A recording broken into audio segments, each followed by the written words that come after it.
My name's Tim Roos. I'm the CEO and one of the co-founders of Zero Latency. My name is Scott Van Donkler. I'm the CTO and one of the co-founders of Zero Latency. So guys, talk about what your company's all about. So we build free-roam virtual reality platforms. So what that means is it's a big space, about 2,000 square feet. You put on a backpack and a headset and you enter that zone with 7 other friends and you interact with the video game like it's real life. So talk about the technology behind this. I've seen these before, and there's a lot of sensors, and you got to have the wireless backpacks, and talk about how all this hardware comes together.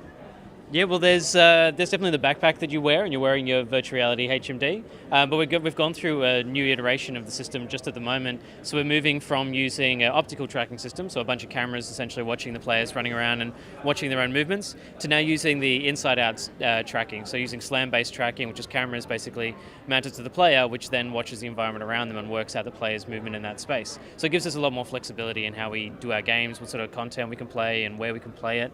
So yeah, it's exciting. A lot of good stuff there. So talk about some of the experiences or games that players will play in these arcades. Yeah, so we've got 2 different types of content. We've got what we call adventure content, which is cooperative. So you come with your friends, you might fight a zombie apocalypse or try to escape a space station or solve puzzles. And then there's our PvP content. We've got a new game release. It's our first foray into that area, which is Soul Raiders. So that's essentially teams of 4 for 4v4 payload kind of concepts. We've done a lot of experimentation iterations over the last 18 months building out that content. And we've found that the deathmatch isn't really as compelling as having to work together as a team to achieve goals and sort of take targets. And it's testing really, really well, and that's just been released to all our 30 sites.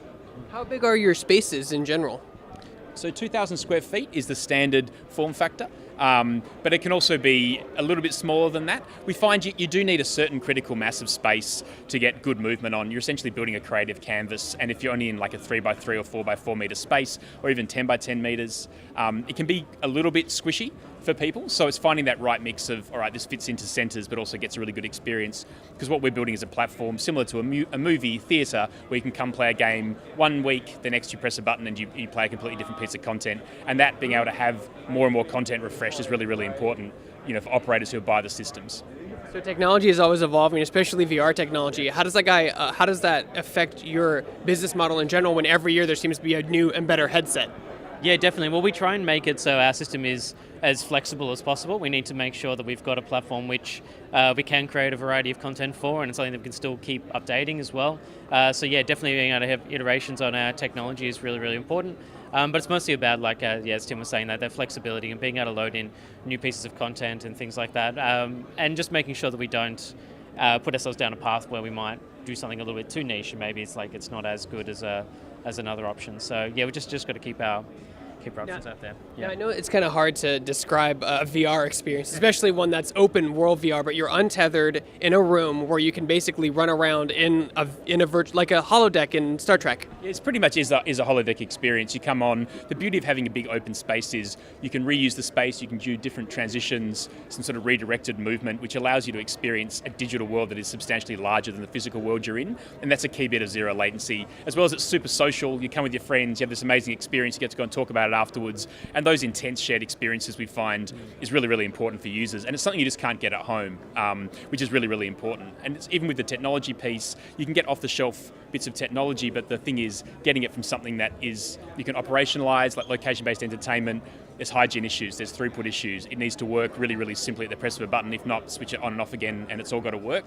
That whole integration piece and what we call operationalizing that technology is a real key part of what Zero Latency does. You guys mentioned you had 30 locations. Where are those locations based? You don't have to list all of them, but just where are some that we can go check out? Yeah. So we've got some in the US. So probably most notably in Vegas and Boston. There's a few over there. We're in Europe, Southeast Asia. We just started opening up in the Middle East. Everywhere. Yeah, if you go to zerolatencyvr.com and hit book now, it'll just take you to your nearest location. They're literally all over the world. No one's going to be that far away from one, which is great. We're going to probably open another 30 or 40 this year with our new Gen 2 platform. It's really getting us a lot more traction, which is fantastic. So my brother is getting married soon. He has to have a bachelor party, so I could take him to Vegas and we could do this wireless VR room experience. Yeah, absolutely. It should almost just be compulsory for all bachelor parties. Yeah. Absolutely. Where can people go to find more information about your experiences?